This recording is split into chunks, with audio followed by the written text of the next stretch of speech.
এখনো মনে হয় আমরা অ্যাজাম্পশনের মধ্যেই আছি, সবকিছুই মানুষ মানে একটা ধারণা প্রসূত ব্যাপার স্যাপার ঘটছে সবখানে। দেখুন এই যুদ্ধ বিমানটি আমি বলতে পারবো না, I am not a technical person, but এই ধরনের একটি যুদ্ধ বিমান এরকম একটি জনবহুল এলাকায় এখানে এই তাদের কার্যক্রম চালানোটা কতটুক লিগ্যাল বা ইলিগ্যাল বা এটা ঠিক কিনা সেটাও একটা ভেবে দেখার ব্যাপার আছে।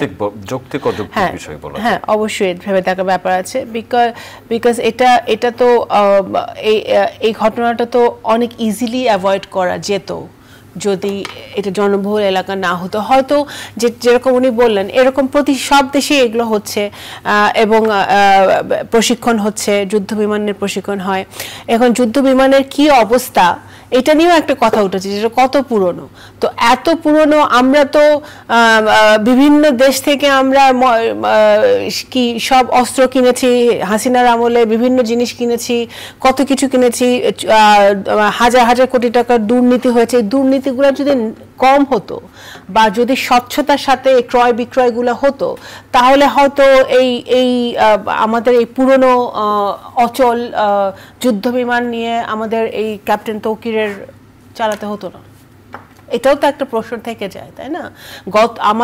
আমাদের অতীতে আমরা যা হয়েছে দেশে, যা করেছে ফ্যাসিবাদরা, সেটা এখন তো আমরা we are paying for it.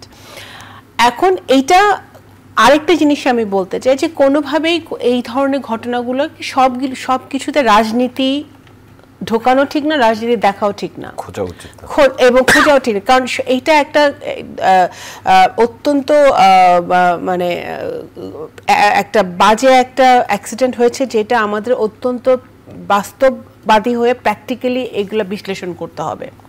কেন ঘটেছে, কিভাবে ঘটেছে, অ্যাভয়েড করা যেত কিভাবে, এবং ভবিষ্যতে যাতে এই ধরনের ঘটনা কখনো না ঘটে, কোনো প্রাণ যাতে এইভাবে না ঝরে, সেইটা কিভাবে আমরা করতে পারি সেদিকে মনোনিবেশ করতে হবে।